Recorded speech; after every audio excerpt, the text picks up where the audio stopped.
And that breaking news is coming to us from HISD. Voters will once again head to the polls to decide how to pay off money that is owed to the state. We are talking tens of millions of dollars. Hello, I'm Dominique Soxa. I'm Bill Maessa. Thank you for joining us. You'll recall that in November, voters had a choice: either pay this money in one lump sum or detach chunks of land from HISD's property tax rolls and send that money to the state. Houstonians chose the second option, and now they're going to get to choose again. Channel 2's Brandon Walker joins us live from HISD headquarters with a look at why this is all happening. Brandon.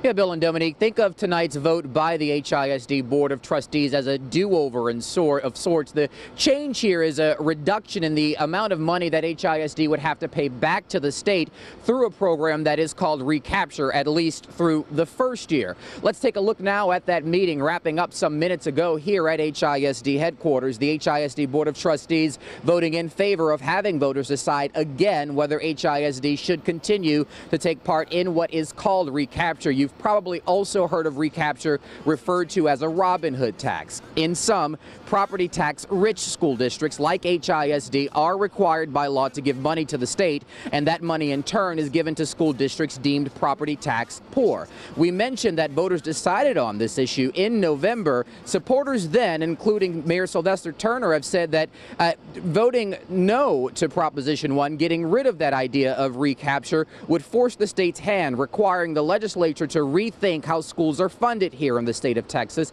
There was also some money involved here, right, as part of that recapture. A number that was thrown out in November was $1 billion.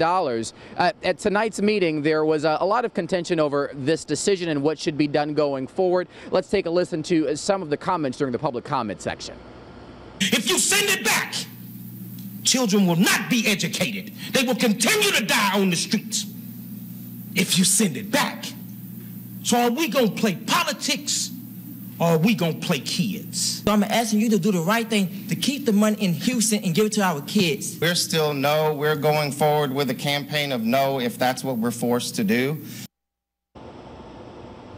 Yeah, and essentially the change came from a deal brokered by the Texas Education Association, the Department of Education, that is, reducing the amount of money that HISD would have to give to the state this year through recapture from $160 million to $77.5 million. Though opponents to the decision tonight to get that question back to voters say that this is all merely a game, and caught up in the middle of this will be children in the school district who will have to deal with money being ripped away from them. There will be a lot of debate on this one, but again, that question being voted by the HISD Board of Trustees, a ballot question being sent back to voters on May 6th. We're live tonight from HISD headquarters. I'm Brandon Walker, KPRC Channel 2 News.